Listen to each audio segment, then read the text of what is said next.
آدم و حوا کے دو بیٹے حابیل اور قابیل تھے۔ حابیل بھیڑ بکریوں کا چرواہا تھا اور قابیل کسان تھا۔ ایک دن حابیل نے نذر دینے کے لیے بھیڑ بکریوں کے بچے اللہ کے لیے وقف کیے اور قابیل نے بھی اپنے کھیت کے پھل اللہ کے لیے حاضر کیے۔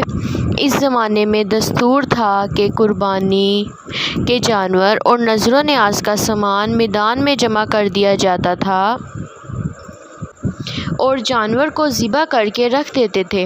آسمان سے ایک شعلہ آتا تھا اور اسے جلا دیتا تھا۔ یہ عمل اللہ پاک کی جانب سے قربانی قبول ہونے کی علامت تھی۔ حابیل نے جب اپنی بھیڑ بکریوں میں سے قربانی کی تو اس وقت آسمان سے آگ آئی اور اس کی قربانی کو سوختہ کر گئی، مگر قابیل کا ہدیہ اللہ تعالیٰ نے قبول نہیں کیا اور اس کی نذر کو آگ کے شعلے نے نہیں جلایا۔ اس پر قابیل کے دل میں اپنے بھائی حابیل کی طرف سے حسد اور دشمنی کی آگ بھڑک اٹھی اور اس نے موقع پا کر اسے قتل کر دیا۔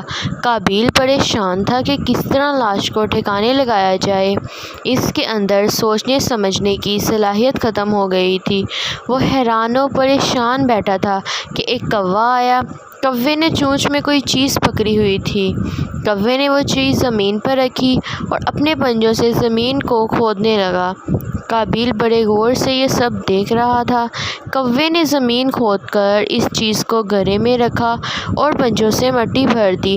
یہ دیکھ کر قابیل رونے لگا۔ اس نے کہا، اے میرے پروردگار، بے شک میں کوّے سے بھی گیا گزرا ہوں۔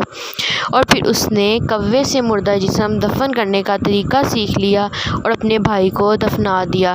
قابیل نے جب اپنے بھائی حابیل کو ناحق قتل کیا تو وہ فطرت سے دور ہو گیا اور اس کی عقل سوچنے سمجھنے سے عاری ہو گئی۔ اس نے کوّے سے اتباع کیا، یعنی قابیل کا شعور ایک کوّے کے شعور سے بھی زیادہ کمزور ہے اور قابیل اسفل السفلین میں گر گیا۔